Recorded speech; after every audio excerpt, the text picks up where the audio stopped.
Streaming. Okay.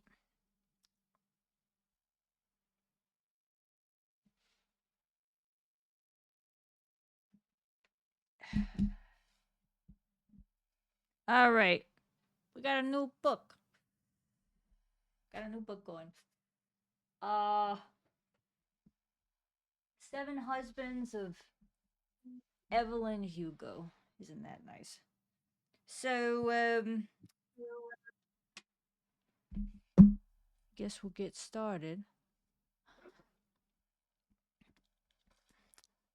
So I'm going to summarize chapters 1 through 3 together. I'm going to group this a little bit different just because the structure of this book's a little bit different. Might change again at some point, but all right. Yeah, shorter chapters. Yeah. So chapter 1 through 3. We're introduced to 35-year-old Monique Grant, a writer for a magazine called Vivant. Her husband, good lord, her boss, Frankie, informs her that the extremely famous Evelyn Hugo has selected Monique to interview her for the upcoming charity auction of Evelyn's dresses. Monique is shocked but decides to go for it. Her husband of less than a year has just moved out, so she welcomes the distraction. After studying up on Evelyn, Monique goes to meet her at her apartment. Evelyn quickly reveals she is not interested in doing a charity interview piece, but rather wants Monique to write and publish a biography on Evelyn's life after she dies. Monique's mind swirls with the implications of this agreement. She will be very rich later, but will have to lie to her boss and burn bridges in the now. After some tense exchanges and misunderstandings, they agree to move forward with the writing of Evelyn's biography. Okay, and Adrian sent me his question. So, Adrian's question is, if you were Monique, would you jeopardize your steady job for the opportunity that Evelyn presented? Why or why not? And then he has a second part, but let's just do that part first. So, if you were Monique, would you jeopardize your steady job for this potential opportunity? Who knows how long down the road? I mean, probably. I mean, Yeah. not She gonna said lie, that Evelyn kind of sounded slightly suicidal there. I Okay. don't think I'd have to wait long. Not like literally suicidal, Maybe she has some terminal illness maybe that she's she. hiding something. Yeah. Yeah. and didn't she estimate that her biography would sell for like $12 million? Yeah. Yeah. Yeah, she did. And Yeah, basically I'd give up my current skyrocket job for the. that. Yeah. Yeah. Realistically, I would probably end up pissing both her and my boss off when I try to split the difference, in that I still try to publish a puff piece about the dresses, but then try to keep all the juicy shit for when she's, dead. hmm Yeah. Yeah. I would probably like just. She does go and talk to her mom at one point. I probably would have been like, "Hey mom, so I'm gonna need some financial support for, I don't know, maybe like the next 6 months to a year, because I'm probably gonna lose my job, but I will pay you back when I sell these rights, when I sell this book." I think it's But a yeah. really, it's kind of tough, right? Because she could live another 10 to 15 years. You need a job in there. Yeah. So it's like, yeah, the promise of the money later. It's like, okay, you have to figure out how to make that work. But she's liable. She could potentially be a black sheep in New York and in the industry for a decade Yeah. or more because uh what's the saying? The chickens are gonna come home to roost pretty quickly, and as far as I the boss is gonna realize that he saw something's going on, and it's probably gonna Yeah. compromise her job. I think she could also sell it early, and they can sit on the book for a while. Hmm. Like Okay. it's not something that would happen in a normal circumstance, but I think she could probably sell that, like, Yeah. hey, Yeah. I get it. Sell it under the condition to not release until she's passed. Yeah. Yeah. Yeah. Maybe also, like, thinking about it, you brought up a good point. Probably, I don't know how Evelyn would react to this proposition, but, like, a contract saying, like, hey, you are selling me the rights to your story. You're not going to change your mind in 2 years when something happens and I've lost my job. I've now been blacklisted on pretty much every major publishing company or news site because I fucked over my last employer. Yeah, that's Just true. to have some Having a have some contract sort of assurance. would probably be Yeah. good. Yeah. I don't know if what we've seen of Evelyn so far, she's very hard to read. I don't know if she would take offense to that or if she would appreciate like the pragmatism of it. I feel like maybe she would understand. I have so Adrian's question, the second part. Secondly, would you have trusted Evelyn considering that she lied outright and withholds information? And this is in regards to accepting the job opportunity. I mean, I'm a nosy bitch. But also, knowing me, I would still try to get the puff piece out of there to try and Yeah. appease Why my can't they do boss. both is what I'm thinking. Like, yeah, like, Yeah. why has she not suggested doing both? Yep. Like, yes, we can have the story about the dresses, and maybe we'll spice it up with a little tidbit or two to make it look like I really tried. Yeah. Just like a preview for the. Yeah, I think definitely a lot of the plot could be solved by just doing both. So that's a valid point. I had a question. Do you guys see any similarities between Evelyn and Monique so far? No, if I'm being honest. Kind of sounds like they come from poor-ish backgrounds. Like, I don't think Monique was as poor as Evelyn was originally. And I think they're both from New York. Yes, that's true. Yeah.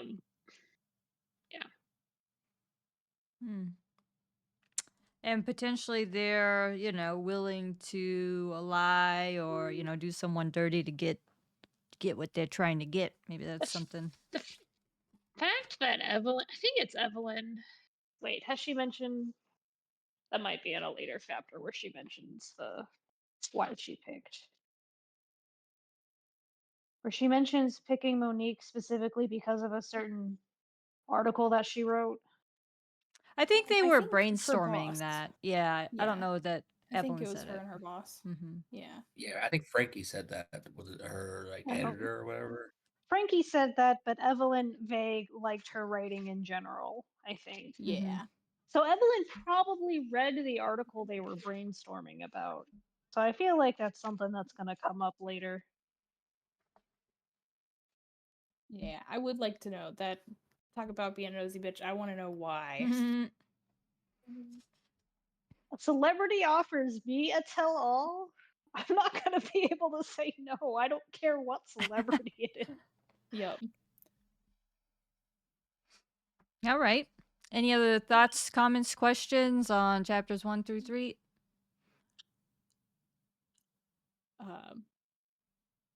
I'm intrigued. I wasn't sure how much I would like enjoy this particular book, but so far I'm quite enjoying it. Okay. Anybody, I guess I have one more question. Anybody feel kind of awkward or uncomfortable at some of the interactions that Monique and Evelyn had? Like kind of pseudo offending each other constantly or, not really knowing where each other stands. Yep. Yeah. a very it does. interesting way to get to know each other. She Yeah, got really upset about the word sins. yeah. Yeah. They did a good job, I think, or the author did a good job of really putting on display that these are two women from very different generations, Mm-hmm. and with that comes certain things that you wouldn't otherwise like think of, like different ways of speaking or ways of thinking in an interaction like this. All right. Well, let's move on then. We've got chapter 4 through 6, pages 32 through 53. Let me get my glamorous cigarette here. All right. Monique and Evelyn are set to begin the biography questioning when she gets a call from Frankie and tells her first lie.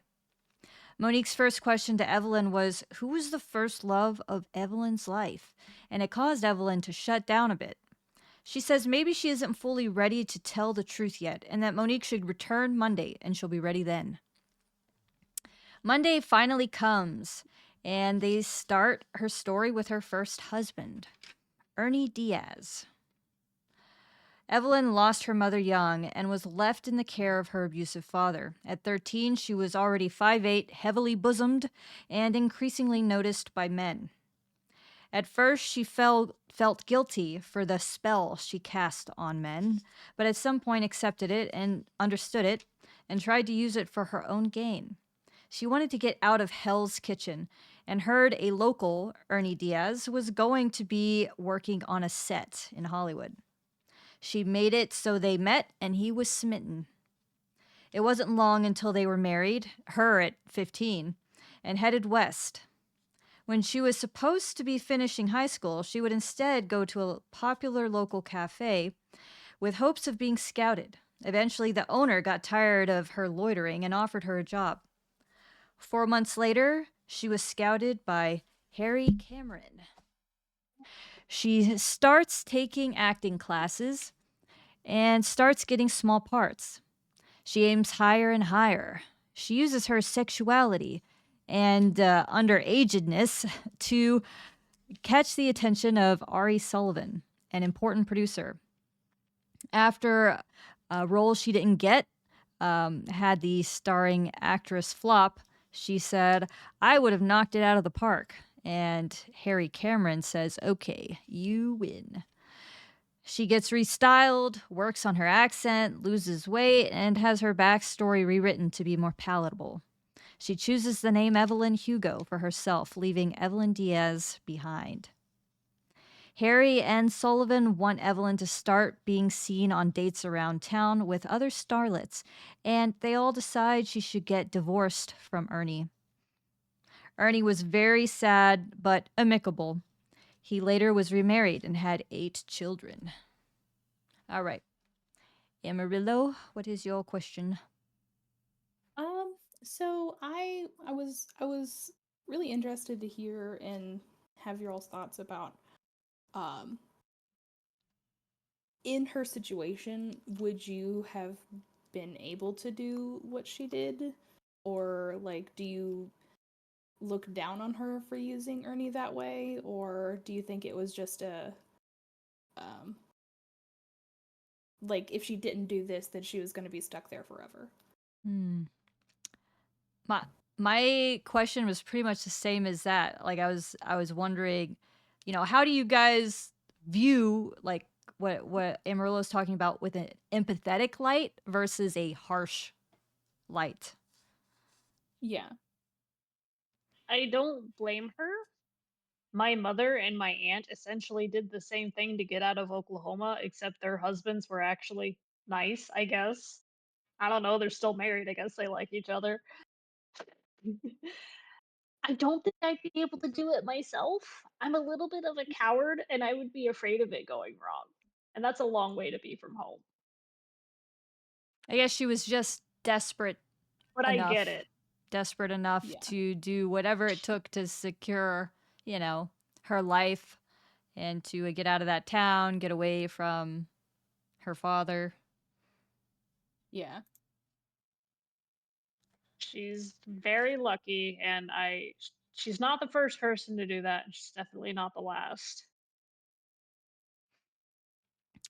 So, Evelyn's pretty like hardened and steeled towards Ernie, but did you guys ever wonder like what would have actually happened if she shared her full ambition with Ernie? You know, would he have been happy, supported her, you know, believed in her because she hid a lot of herself from him.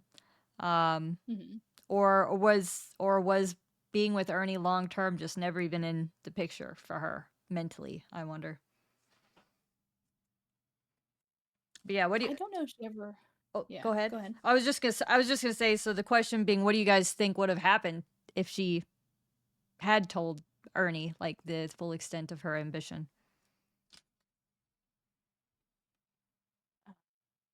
Ah, okay, Evelyn is in her 70s. So this book is taking place in like or at least this part is in like the 50s, 60s, Mhm. something like that. I Yeah. feel like just with like the rampant societal misogyny of the time, he probably would have been like, "Oh, okay, that's cute, sweetie. You have fun." Maybe he would have tried to And shut it then down. Yeah. if she got when she got successful, I think he might, or he might just kind of, turn into a pig and, kind of have like this, cuz a lot of guys they'll act, well not like a lot, but there's a type of guy that'll act all supportive of their wives. And then as soon as the wife is doing better than they are, they start feeling threatened. Hmm. So they Emasculated. either try to shut it down or try to do something stupid with the money or waste it or whatever. But I mean, who knows? Maybe he would have been quite supportive. I don't think a lot of guys in the 50s or 60s would have, though. I will say about Ernie is he did go to, you know, like her small films with like one line roles, and he, you know, so he went to her to see those and was supportive in that way.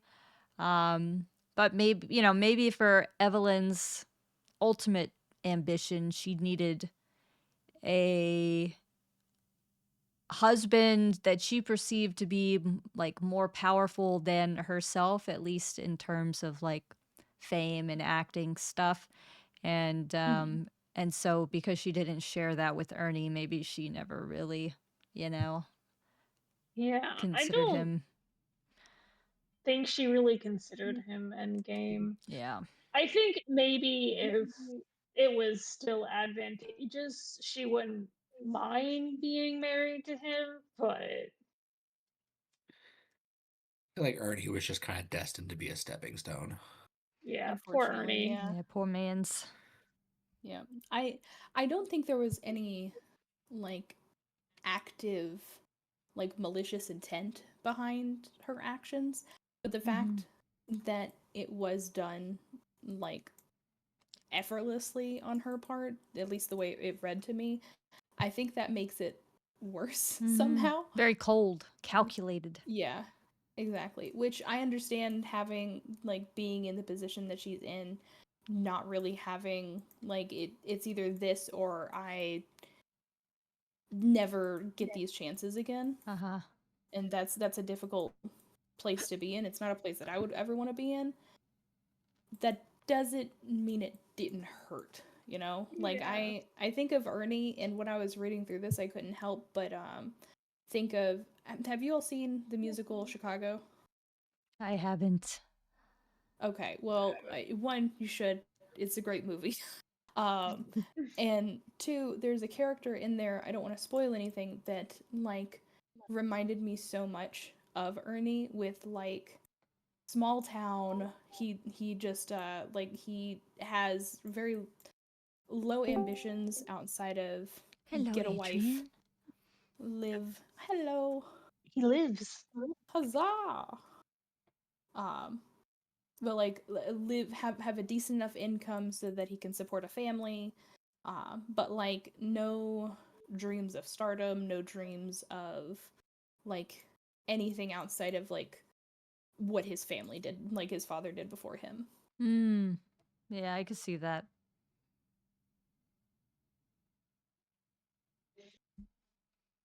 Okay, well, any other thoughts, comments, questions on chapters 4 through 6? All right. We carry on. Yeah. Chapters 7 through 9. Quiet my cigarette once more.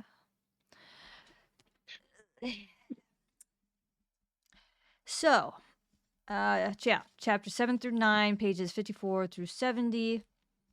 Back to the present. That day's interview session ends. Monique gets a call from her mom and finds out she is going to visit, which she welcomes.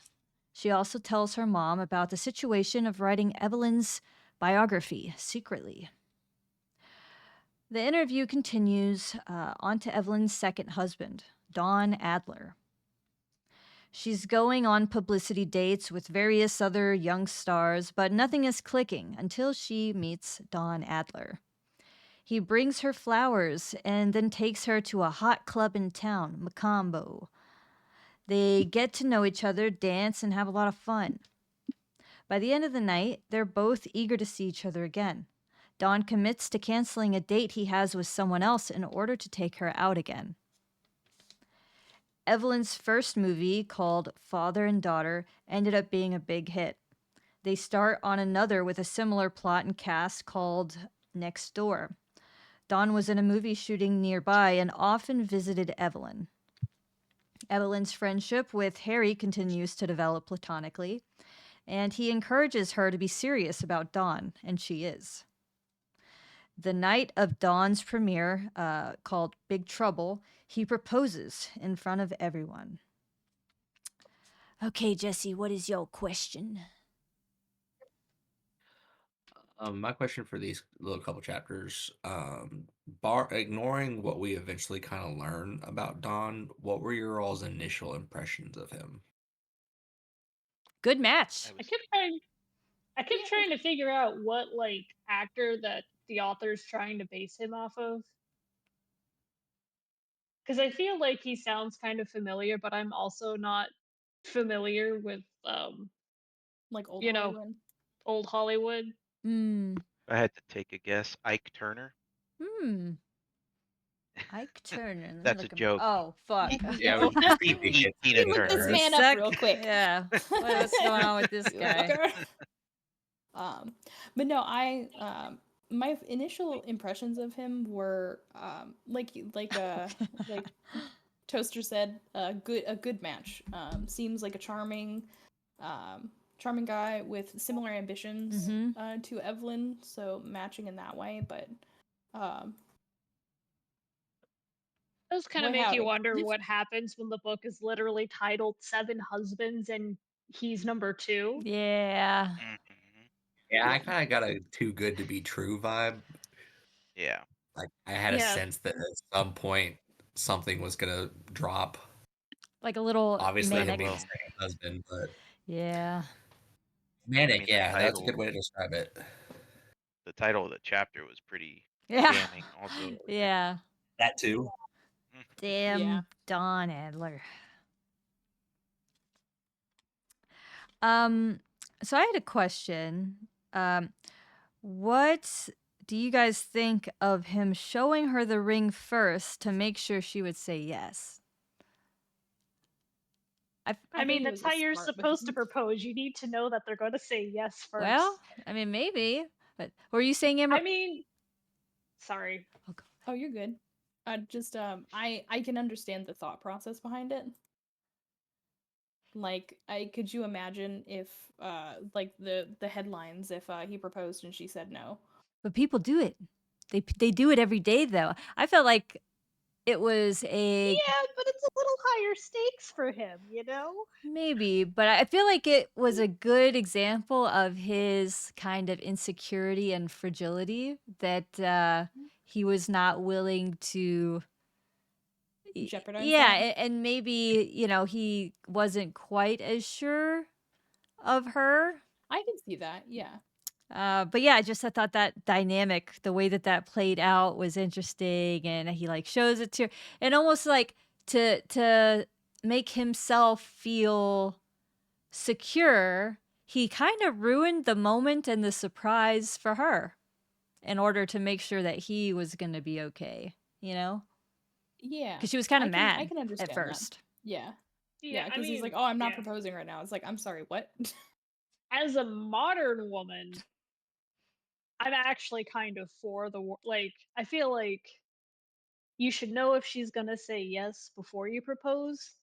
The actual proposal can still be a surprise, but, uh,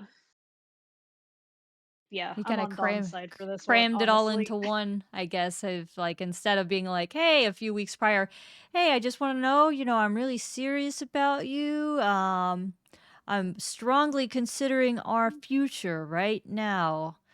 I don't know, some hinting towards that's gonna happen and then gauging her response there instead of gauging her response by ruining the surprise, I don't know. Yeah. Admittedly, the part that he does kind of ruin the surprise does seem a little cold.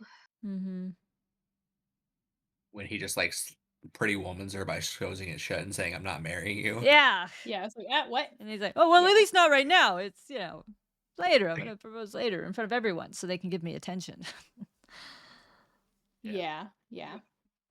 Which I think they're both aware of the whole like it needs to be a show Yeah, I'm sure. for It's our very career. dog and pony. Yeah, I kind of like this like behind the scenes old school Hollywood kind of stuff. It reminds me of stories that I heard about, Judy Garland's life, for example. Mhm. So I'm glad she's kind of like shining a light on that.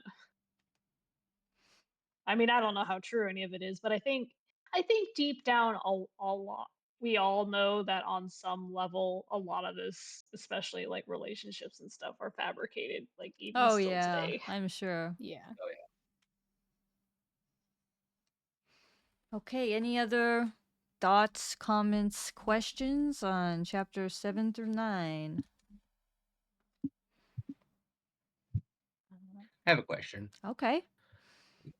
Go, because someone mentioned trying to think of the actor that representation of Don Adler. Who were you all imagining when thinking of Evelyn Hugo, like actress wise of that time?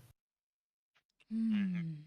Hmm. With the platinum blonde hair, I couldn't help think Marilyn Monroe, Yeah, but but Yeah, that she seems the The obvious author one. yeah. yeah. or I don't remember it's the author or like the publisher who decided this, but they always mention Elizabeth Taylor. So that's That kind makes of who I sense. picture, even though she's definitely not blonde. I don't know, maybe she was at some point, but the Elizabeth Taylor I know wasn't blonde. She Yeah. also had like way more than 7 husbands, didn't she? I have no idea. It's been If so only we long. have I just know we all of the shared a world's knowledge. birthday.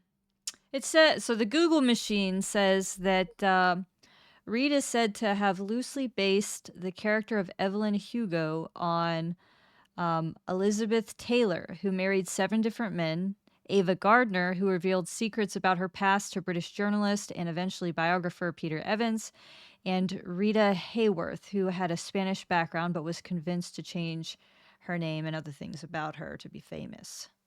So it's a few dates. I didn't know Elizabeth Taylor had 7 husbands. That's interesting.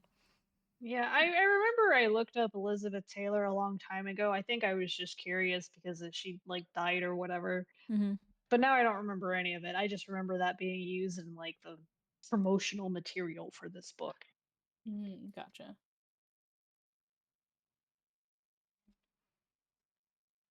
Okay, any other thoughts, comments, questions on chapter 7 through 9? And hello, Valk. You Hello. just snuck in here He real lives. quick. He, Okay, then the last chapter set for the reading, chapters 10 through 11, pages 72 to 80. All right. Evelyn and Dawn have a beautiful wedding hosted and organized by Dawn's parents. Evelyn tells Harry he is her best friend after he hints at being gay. 6 weeks into their marriage, Dawn and Evelyn are shooting a sad movie together. Dawn has been weird and on edge. His last movie didn't do well. They stopped a car in the middle of the street to argue. They get to set late and continue arguing. Dawn says they aren't equals, and this should be her last movie so she can focus on giving him a family. She says absolutely positively not, and he smacks her hard across the face. She hides it and covers for him. He ends up apologizing and asks for forgiveness. No one had ever apologized after hitting her before, so she thought there was hope. They win awards for that movie, but Evelyn was never able to bring herself to watch it. Okay, Malino. My question was, do you guys think that Evelyn will learn from this experience of an abusive relationship, or do you think this will be like a reoccurrence in the future, relationships of some type of abuse, whether physical or other forms? Damn. I think it could repeat I because think we tend to That's date a our good one. parents.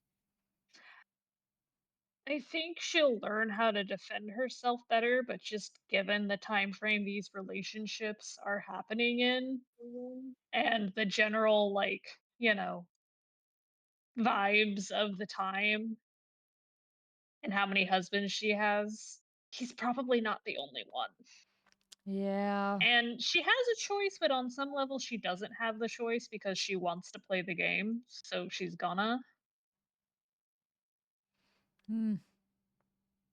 Yeah, I would like to think that she's going to have enough money and power after this that she won't, get involved, but she, this is only marriage 2 and there are 7. So I'm guessing, or maybe she won't in the future if it's like an abusive relationship. Maybe she just won't be as emotionally involved as she let herself get with Dawn. Yeah. Or maybe they'll do some kind of together apart kind of thing Do where they're you think technically together, but they kind of don't act like they're together in private. there's a chance she becomes the abuser? Oh, Oh, Marlon's here with always. the heavy Ooh. hitters. That's a good one too. Yeah. God. Emotionally, it seems she has become that in a way, at True. least from her modern day personality. She did not do right She by learns how to Ernie, so Let's say she Correct. already abused Ernie. Yeah. Yeah, what are you guys talking Yep. Yeah, about? true. yeah, just not physically, but definitely manipulated him emotionally and, yeah. Used him. He was a tool to get out of her life Yeah. that she was in. Yeah. Yeah, I don't think she'll be physically abusive. I think she will. I think somebody's going to push her and she's going to be in a bad situation and she's going to give into it at least once. She was pretty controlled when Dawn hit her. Like she really kind of took control of the situation and kind of stayed calm, for chunks of it. Yeah, I think. Yeah. But I think she's gonna lose it for a moment, and maybe she'll be the one that hits somebody or does The something physically psychopath. destructive. Maybe she won't hit somebody, but she'll break something or throw something or Yeah, like I don't think she's going to Slam hit doors and. a husband, or at least she won't hit him first, but emotionally, verbally, I think those, whatever the other non-physical one is, I think those are all on the table. I Yeah, guess. definitely. Oh, go ahead. No, I was just agreeing. I guess moving into the next reading, her and Dawn are still married at the end of this reading. So yeah, I wonder if things will escalate between them and maybe she'll end up maybe he'll be the one that she lashes out at some point or something. Or maybe she's just going to be really really like controlled and reserved with him now. Yeah. this isn't the first time, obviously, that she's been hit. So this is, I think, like a reactionary kind of like I need to maintain control that she goes into. Just learned from the shit with her dad. Yeah. Yeah, I mean, it's like she was upset about it, but it wasn't like a like everything's over this now, situation for her. So it's hard to know like how big of a deal it is to her because she's at this point she's like her body has been used and abused, she's forfeited her body willingly at times, and so it's hard to know, like going into the next part where we're going to find out how their relationship ends. It's hard to know if it's going to be related to the hitting, or if it's if that's going to be like the big deal, or if something else happens. It's hard to know like what is important to her. Yeah. She did mention that everybody was dead except for her, so I don't know. They're not all going to be divorced. I'm sure Yeah, her last Oh. a husband couple of them are actually, going to she's a have. widowed. Yeah. I wonder how many of them are going to have accidents because you know what else is really popular in Hollywood? What? Murder. Oh, God. Drunk and ill-advised driving. I mean, I'm not going to say that that's going to definitely happen to Dawn Adler, but I feel like one of the husbands is going to have, some kind of overdose or drunk driving or something. Boating accident. Mm-hmm. Yeah, Air quotes accident. piano Yeah. falling Bad from above. tea.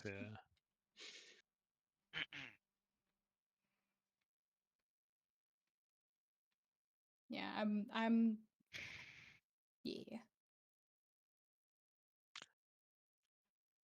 Is anybody kind of disappointed that, Dawn, a person who is seemingly talented, wealthy, and good looking, is unable to be satisfied with his wins in life and is incredibly insecure? I found that to be frustrating. I think it That's fits the narrative. yeah. It's Mm-hmm. it's Typical frustrating, but fucking yeah. I mean, we all know real life people that are like that or that it has happened to. Yeah, that's true. Lots of The more famous success you stories. have, the more Mhm. you want, and the less you have of it, the angrier you become. Yeah. Chasing the high, like, when you have like these really high moments that you keep reaching higher and higher and higher, and at some point you can't go any higher, or there's bound to be a rebound or something. Yeah. Of course, not everybody, but that is a common occurrence in like fame and wealth. Used to getting what he wants and very hasn't been given like the teaching about emotional regulation when things don't go his way. Yeah. Also having famous parents, he's kind of in a competition with his own parents. He wants to outshine them and Do better than they did, yeah. be more famous than them, and so he's doing it to himself in a lot of ways, and maybe there's a pressure of like, oh, your parents are famous, so that's the only reason you're famous. You have no merits of your own. Maybe he's feeling some of that as well. Yeah. Yep. Does anyone have any other thoughts, comments, questions on chapters 10 and 11, as well as this first reading as a whole? I have a question. How do you think, or what do you think the circumstances are for Evelyn to marry Harry if he's gay? Lavender marriage. Yeah. Bearding. She's going to give up on love after Dawn, I bet, at least for a time, that she doesn't need passion or intimacy. She just needs a business partnership. Yeah. Maybe she wants somebody that she knows is safe and maybe because the Red Scare is either going on or about to happen, and being a gay man in Hollywood, it's It's this weird thing where it's accepted but not accepted, you know?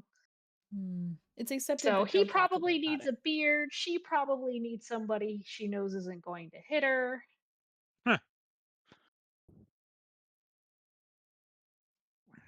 Yeah, I think that's where my guess is. Mm-hmm.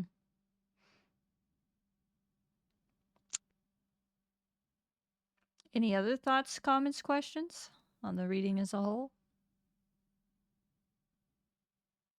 Did you guys talk about the use of describing colors from a male versus female author? No, nobody brought it up. I didn't even notice that.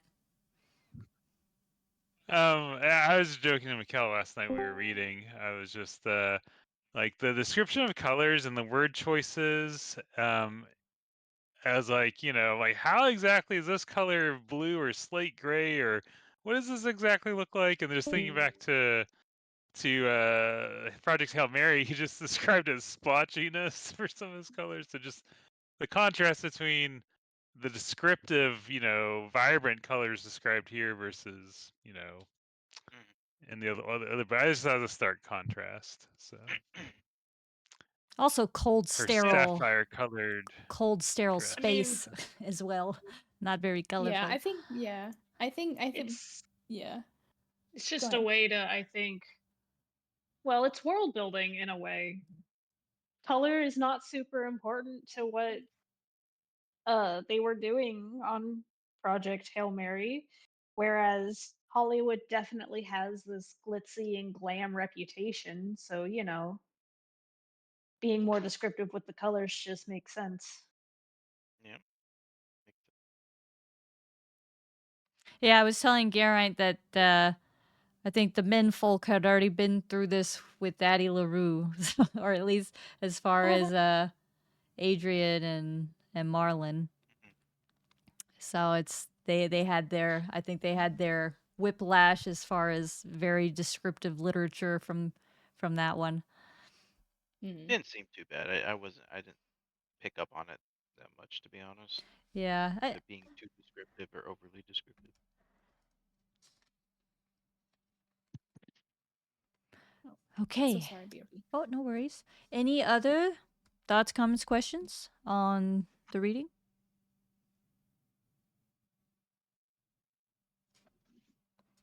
Okay.